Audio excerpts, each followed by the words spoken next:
আজকে আমরা রুলস 1 জানলাম প্রিপোজিশনের পর কি হবে, প্রিপোজিশনের পর সর্বদা আমাদের নাউন হবে। এরপর জানলাম প্রিপোজিশনের পর বার প্লাস আইএনজি নিতে হবে যদি আমি নাউন আকারে বসাতে চাই গ্যাপগুলাতে। এরপর আর্টিকেলের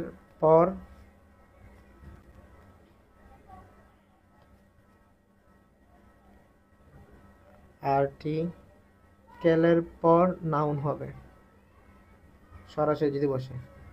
আর যদি আর্টিকেল মাঝখানে যদি কি থাকে, গ্যাপ থাকে, এরপর যদি নাউন থাকে তখন একটা অ্যাডজেক্টিভ হবে।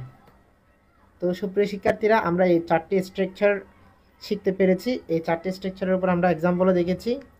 এই যে আমি এক্সাম্পলগুলো যদি দেখাই, রোজ 1-এর এক্সাম্পল হচ্ছে এই যে এখানে 3টা দেখা যাচ্ছে। এই এক্সাম্পলগুলো অনুযায়ী তোমরা বুঝে নিবা। এরপর রোজ 2-এর এক্সাম্পল হচ্ছে এই 3টা। তাহলে আমরা স্ট্রাকচারগুলো মুখস্থ করব, বাসায় প্র্যাকটিস করব, কয়েকটা এক্সাম্পল নিজে নিজে মেক করব, তাহলে আমাদের আয়ত্তে এসে যাবে ইনশাল্লাহ। আমরা পরবর্তী ক্লাসে অবশ্যই বাকি রুলসগুলো দেখে বোর্ড কোয়েশন প্র্যাকটিস করলে আমাদের 1 নাম্বার কোয়েশনটা ক্লিয়ার হবে। মানে বারবার প্র্যাকটিস করতে হবে, যত প্র্যাকটিস তত বেশি আমাদের আয়ত্তে আসবে। Practice makes a man perfect. আমরা রুলস যদি বুঝতে অসুবিধা হয় হতাশ হওয়ার দরকার নাই, আমরা একাধিক বোর্ড কোয়েশন সলভ করার মাধ্যমে আমাদের আয়ত্তে নিয়ে আসবো। ওকে, মানে আমরা যখন বোর্ড কোয়েশনগুলো সলভ করবো টপিকটা আমাদের আয়ত্তে এসে যাবে, আমরা সহজেই অ্যান্সার করতে